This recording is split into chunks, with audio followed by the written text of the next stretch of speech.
किसकी है? इंडिया, की भारत की। क्यों? क्योंकि हमारे ताल्लुकात इसराइल से भी बेहतर रहे हैं और ईरान से भी बेहतर रहे हैं। मगर प्रधानमंत्री नरेंद्र मोदी ने इस जंग की शुरुआत से ही खुद को इसराइल के करीब बताया। Hey guys, welcome back to our channel. तो जिस वीडियो पे रिएक्ट करने जा रहे हैं वो है India media shock, how Pakistan save the world from WW3।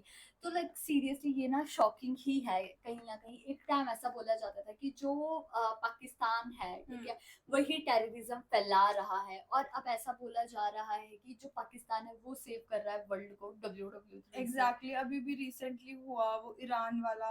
तो मतलब पाकिस्तान ही हर जगह पे सपोर्ट कर रहा है रादर देन इंडिया। और वर्ल्ड वॉर 3 होने से कैसे पाकिस्तान ने बचाया वर्ल्ड को, अब देखते हैं क्या इसमें होने वाला है। वही, और मोस्ट इम्पोर्टेंटली ना ऐसा बोला जा रहा है यूएसए और जो ईरान की लड़ाई थी वो रुक गई है। तो बाकी तो इस वीडियो के थ्रू पता लगेगा। सो फिर आप भी देखिए, हम भी देखते हैं। Let's start. आज सुबह इससे बड़ी और ब्रेकिंग न्यूज नहीं हो सकती। अमेरिका और ईरान के बीच में पीस डील का ऐलान हो गया है। और सबसे बड़ी बात, अब इस शांति समझौते पर जुमे को यानी कि फ्राइडे को दस्तखत होंगे। छोटी सी छोटी बात पर अगर गौर करें ना दोस्तों, तो इस पीस डील में साफ तौर पर ईरान की जीत दिखाई देती है। याद कीजिएगा, अमेरिकी राष्ट्रपति ने परसों क्या ऐलान किया था कि संडे को इलेक्ट्रॉनिकली इस डील पर हस्ताक्षर करेंगे। मगर ईरान ने साफ तौर पर कह दिया कि संडे को इस डील पर दस्तखत नहीं होंगे। अब इस बात का ऐलान किया जा रहा है कि फ्राइडे को इस पर दस्तखत किए जाएंगे। आज का ये लम्हा पाकिस्तान के लिए भी बहुत अहम है। और अगर भारत ने थोड़ा दमखम दिखाया होता तो पाकिस्तान की जगह भारत हो सकता था, क्योंकि भारत की स्थिति और भी बेहतर है। भारत के लिए सबसे अच्छी बात यह थी कि ईरान से लेकर इसराइल, उसके संबंध सभी देशों के साथ अच्छे हैं। मगर हमारी सरकार ने एक गोल्डन अपॉर्चुनिटी को गंवा दिया। मगर आपके जहन में सवाल होगा दोस्तों कि होने क्या वाला है। क्या डोनाल्ड ट्रंप नेतन्याहू पर कंट्रोल रख पाएंगे? क्योंकि ये मत भूलिए कि नेतन्याहू अब भी लेबनान पर हमला कर रहे हैं और ट्रंप इसको लेकर नाराजगी का इजहार कर चुके हैं। सबसे बड़ी बात, क्या होगा ईरान की वो जमा हुई संपत्तियों का, उन तमाम फ्रोजन फंड्स का? क्योंकि इस डील के मुताबिक न्यूक्लियर मुद्दे पर तब तक बात नहीं होगी जब तक अमेरिका ईरान की फ्रोजन संपत्तियों को रिलीज नहीं करता, उसकी तमाम कैद संपत्तियों को रिलीज नहीं करता, जारी नहीं करता।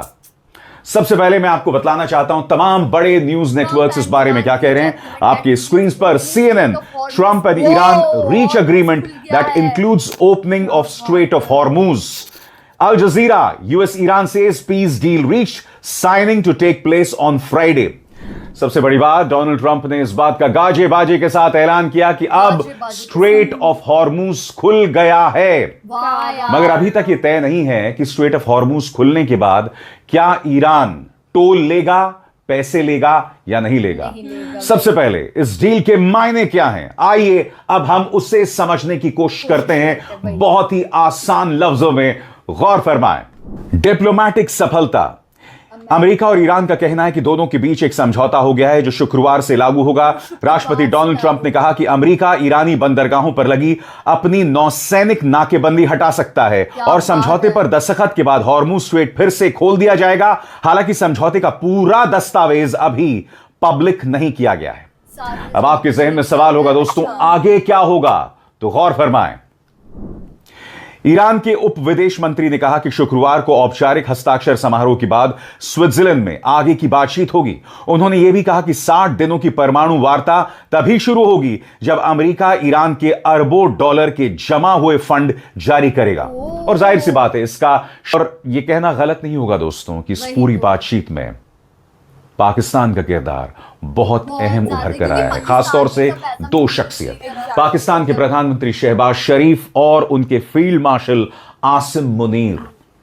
मैं फिर आपसे पूछना चाहता हूं दोस्तों, दुनिया में चाहे जितने भी देश हैं, सबसे यूनिक पोजीशन किसकी है? इंडिया, भारत की। क्यों? क्योंकि हमारे ताल्लुकात इसराइल से भी बेहतर रहे हैं और ईरान से भी बेहतर रहे हैं। मगर प्रधानमंत्री नरेंद्र मोदी ने इस जंग की शुरुआत से ही खुद को इसराइल के करीब बताया। बावजूद इसके ईरान इन रिश्तों की अहमियत को समझता था। फिर भी उसने स्ट्रेट ऑफ हॉर्मुज से बार बार भारतीय जहाजों को गुजरने की अनुमति दी। यह अमेरिका था जिसने 3 बार हमारे जहाजों पर हमला किया और हमारे 3 नागरिकों को मार दिया। हमारे 3 नाविकों को मार दिया। यह अमेरिका था जिसने टॉर्पीडो के जरिए इंडियन ओशन पर हमला किया, जिसमें एक ईरानी जहाज पर उसका टॉर्पीडो आकर लगता है और कम से कम 100 ईरानी मारे जाते हैं। अमेरिका ने बार बार किया, मगर हमारी सरकार की प्रतिक्रिया, उसका रिएक्शन निहायत ही कमजोर और लचर रहा। जाहिर सी बात है दोस्तों, पाकिस्तान इसे अपनी बहुत बड़ी जीत पेश कर रहा है। पाकिस्तान इसके जरिए दुनिया में अपना मुकाम बढ़ते हुए देख रहा है। और मैं बार बार कह रहा हूं दोस्तों, हमारी सरकार यानी बीजेपी सरकार की नाकामी के चलते हमने एक गोल्डन अपॉर्चुनिटी को गंवा दिया है। शहबाज शरीफ ने इस बारे में क्या कहा है दोस्तों, आपके स्क्रीन्स पर। हम इस संघर्ष का कूटनीतिक समाधान खोजने के लिए अमेरिका और ईरान दोनों का शुक्रिया अदा करते हैं। साथ ही इस मीडिएशन प्रयास में हमारे भाइयों कतर के लीडरशिप का भी दिल से आभार व्यक्त करते हैं, जिनके सहयोग से यह समझौता संभव हो पाया। मैं विशेष तौर से सऊदी अरब के दूरदर्शी लीडरशिप और तुर्की गणराज्य का भी धन्यवाद करना चाहता हूं, जिन्होंने इस प्रक्रिया में महत्वपूर्ण योगदान दिया। अब जबकि समझौता हो चुका है, मीडिएटर्स इस हफ्ते कई बैठकों का आयोजन करेंगे। ये शुरुआती चर्चाएं, टेक्निकल बातचीत और ऑफिशियल दस्तखत समारोह की नींव तैयार करेगी। दोस्तों, शहबाज शरीफ क्या कह रहे हैं? वो तुर्की का धन्यवाद कर रहे हैं, वो तमाम मध्य पूर्व देशों का धन्यवाद कर रहे हैं। यानी कि पाकिस्तान न सिर्फ अमेरिका के सामने बल्कि मिडिल ईस्ट में भी अपने मुकाम को बढ़ाने की कोशिश कर रहा है। कितनी बड़ी बात है। बहरहाल भारत ने, जैसे मैं बार बार कह रहा हूं, एक गोल्डन अपॉर्चुनिटी को गंवा दिया, मगर उसका दोष सिर्फ और सिर्फ हमारी फॉरेन मिनिस्ट्री और इस सरकार की सोच पर थोपा जा सकता है। अब यह समझना बहुत जरूरी हो जाता है कि ये जो पीस डील हुआ है, क्या ईरान पर वाकई कोई दबाव था? और उससे भी बड़ी बात, नेतन्याहू का क्या होगा? इन दोनों सवालों का अब मैं जवाब देने जा रहा हूं। सबसे पहले, क्या वाकई ईरान पर प्रेशर था? क्योंकि हम जो इस डील में देख रहे हैं, साफ तौर पर इसका एक एक पहलू ईरान के पक्ष में जाता हुआ दिख रहा है। गौर फरमान ने सीज फायर की घोषणा की थी, तब इस्राइल ने ईरान पर हमले रोक दिए थे, लेकिन लेबनान पर हमले बढ़ा दिए थे।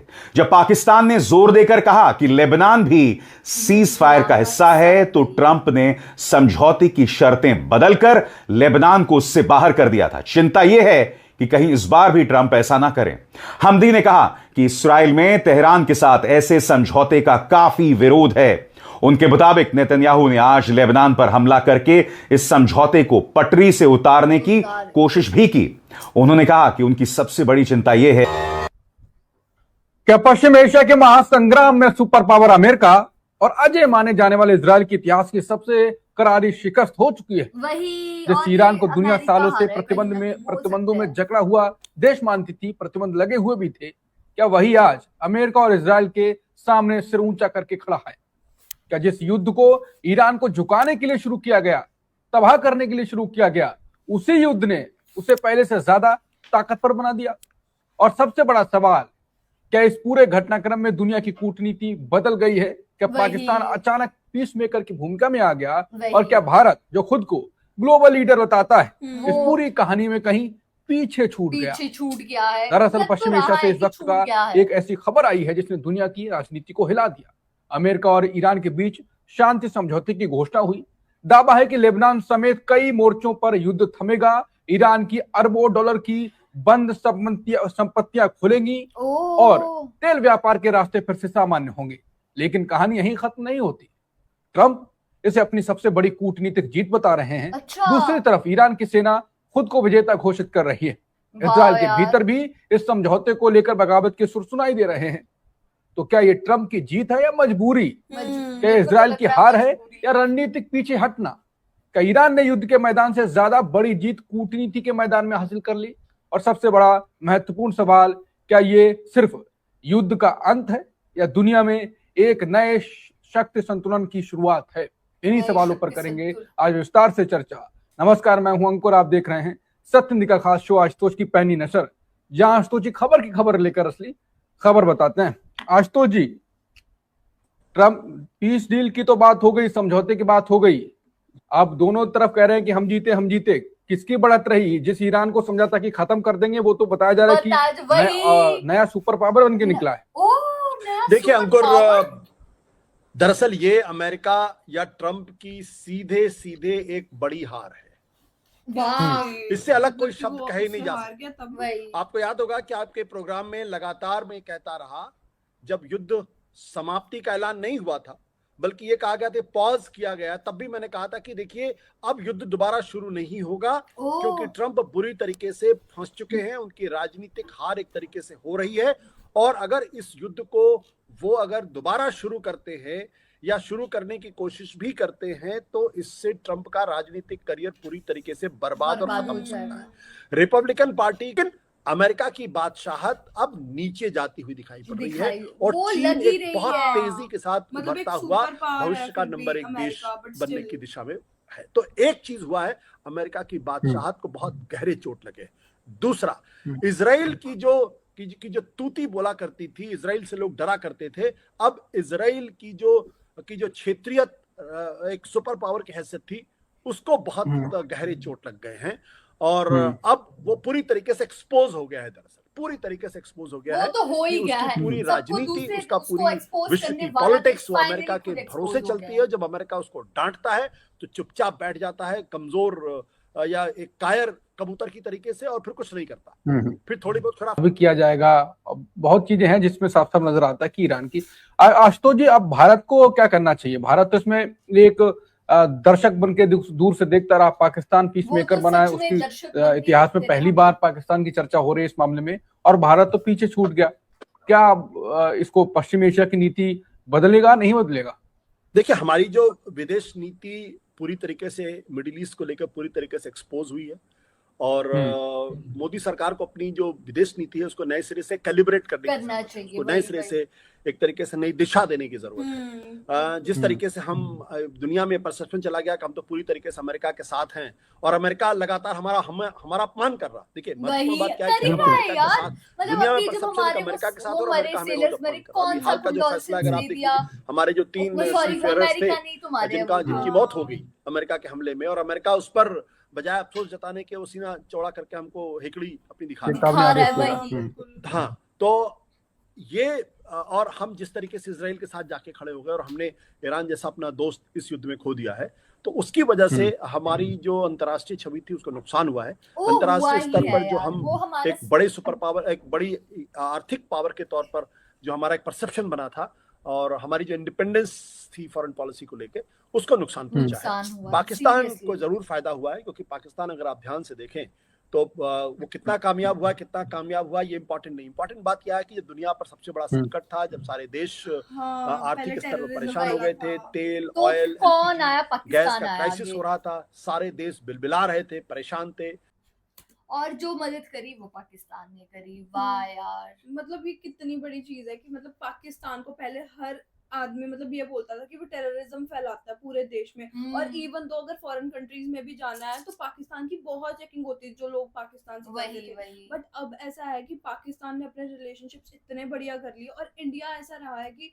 मतलब शुरू से उसके सबके साथ रिलेशंस बहुत बढ़िया रहे हैं, बट अब धीरे धीरे जैसे वो हरकतें कर रहा है, मतलब जो हमारे मिनिस्टर्स ऐसी हरकतें कर रहे हैं कि मतलब बिल्कुल ही चीजों पे ध्यान ही नहीं दे रहे, मतलब उनको सिर्फ फॉरेन टूर्स करने हैं, ये सब चीजें करनी है, बट उनको जो सिविलियंस के साथ हो रहा है, जो ऑन ग्राउंड लेवल चीजें करनी चाहिए वो नहीं कर रहे हैं। और पाकिस्तान हर जगह पे सपोर्ट कर रहा है और हर कंट्री की कर रहा है, अपने आप को भी इकोनॉमिकली बहुत ज्यादा स्ट्रॉन्ग कर रहा है। वही, और देखा जाए ना कि सबसे खतरनाक चीज ये है कि मतलब अमेरिका ने हम लोगों पे खुद ही टारगेट किया गया, कहीं ना कहीं हमारे 3 सेलर्स को मारा गया है ना। और आज की ही न्यूज है, जो अमेरिका है उसने मतलब कि इंडिया को बोला है, मैं अगर तुम्हारे साथ कोई भी वॉर होता है मैं तुम्हारे साथ हूँ, लेकिन आप ये नहीं बोल सकते कि हमने ही आप पर वॉर की, मतलब कि आप पर अटैक किया, वो तो आप चीज उस पर नहीं बोल सकते। और कहीं ना कहीं इंडिया ने ना इस बार, पता नहीं यार, ट्रम्प के आगे मोदी जी क्यों कुछ नहीं बोलते, ऐसा क्या है मोदी के, ट्रम्प के पास मोदी जी का, ये हम लोगों को बिल्कुल समझ नहीं आता। और तीसरी चीज ये भी है कि जो मतलब हम लोगों के यार ईरान के साथ हमारी स्टार्टिंग से बहुत ही अच्छे रिश्ते थे, मतलब कि हम लोगों का एवरग्रीन दोस्त बोला जाता था। हम्म, और अब ऐसा क्या हुआ कि मतलब वहां से हम लोग बिल्कुल ही पीछे हट गए, है ना। और हम लोगों की कहीं ना कहीं इमेज भी गलत ही प्रेजेंट हो रही है वर्ल्ड में। तो आपका इस बारे में क्या कहना है, कमेंट करके जरूर बताइएगा। तो गाइस यही था हमारा रिएक्शन। अगर आपको अच्छा लगे तो इस वीडियो को लाइक करिए, शेयर करिए, कमेंट करिए। और अगर शांत नहीं हो तो सब्सक्राइब बाकी हम लोगों ने अपने इंस्टाग्राम हैंडल का लिंक डिस्क्रिप्शन में दिया, अगर फॉलो करना चाहते हो तो कर सकते हो। बाय।